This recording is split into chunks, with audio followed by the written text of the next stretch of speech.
ప్రతి అక్షరం ప్రజల పక్షం. HR9 న్యూస్ టీవీకి స్వాగతం సుస్వాగతం. శ్రీ సత్యసాయి జిల్లా హిందూపురం నియోజకవర్గం చిల్మత్తూరు మండల పరిషత్ సమావేశంలో అధికార పార్టీ నాయకులు, పోలీసులు, అధికారుల రాజకీయ క్రీడ, వైఎస్ఆర్సీపీ ఎంపీపీ, ఎంపీటీసీ సభ్యుల హౌస్ అరెస్ట్ చేసి కోరం లేక వాయిదా వేశామని నాటకాలాడుతున్న అధికార యంత్రాంగం మరో 3 సార్లు ఇలాగే చేసి ఎన్నికల్లోకి వెళ్తామని బహాటంగా మాట్లాడుకుంటున్న తెలుగు తమ్ముళ్లు. చిల్మత్తూరు ఎంపీపీ పురుషోత్తం రెడ్డి మండల మీటింగ్ కి ఎలా వస్తారో చూస్తాం. ఈరోజు నేను వాడు ఎంపీపీ పురుషోత్తం రెడ్డి తేల్చుకుంటున్నాం అంటూ సీఐతో మీరు స్టేషన్కు వెళ్ళిపోండి, ఇక్కడికి రాకండి అంటూ ఇటీవల వైఎస్ఆర్సీపీ నుంచి తెలుగుదేశం పార్టీలోకి చేరిన జెడ్పీటీసీ అనూష మామ నాగరాజు యాదవ్ పోలీసుల ముందే వార్నింగ్ ఇవ్వడం గమనార్హం.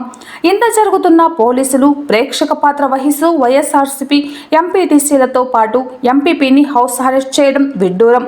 గత ఎన్నికల్లో తెలుగుదేశం పార్టీ నాయకులు చిల్మత్తూరు మండలం హుసేన్పురంలో వైఎస్ఆర్సీపీ ఎంపీపీ పురుషోత్తం రెడ్డి వాహనాలు ధ్వంసంతో పాటు అతనిపై దాడి చేసిన కేసులో మొదటి ముద్దాయి అయిన బాబురెడ్డితో పాటు మరికొంతమంది ముద్దాయిలను పోలీసుల ముందే తిరుగుతున్నా పట్టించుకోకపోవడం పరోక్షంగా పోలీసులు తెలుగుదేశం పార్టీ వారికి మద్దతు పలుకుతున్నారనేది తెలుస్తోంది. మండల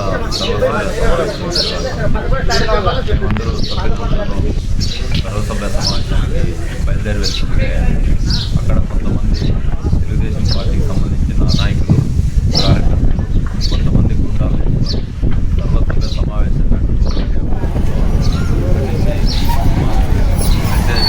ఇక్కడికి వస్తే మిమ్మల్ని అలాట్ చేసి వస్తామని చెప్పి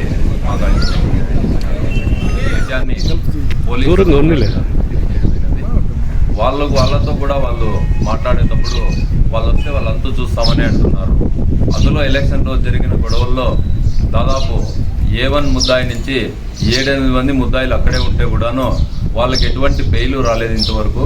వాళ్ళు పబ్లిక్గా గూండాలందరూ చేరి అల్టిమేటం జారీ చేస్తా అంటే పోలీసులు కూడా వాళ్ళకే మద్దతు పలికినారు. మేము ప్రజాస్వామ్యంలో ఉన్నామా లేదా వేరే ఇతర దేశాలు ఏదన్నా పాకిస్తాన్లో జీవిస్తున్నామా అనే తరహాగా ఉంది ఇది. దయచేసి ప్రజాస్వామ్యవాదులందరూ దీని గురించి కొంచెం ఆలోచించవలసిందిగా తెలియజేస్తున్నాం. ఎంపీపీ అయినటువంటి నన్ను మరి ఇతర సభ్యులందరినీ మండల్ మీటింగ్ పోనీయకుండా పోలీసులు ఇక్కడికి వచ్చి హౌస్ అరెస్ట్ చేయడం జరిగినది.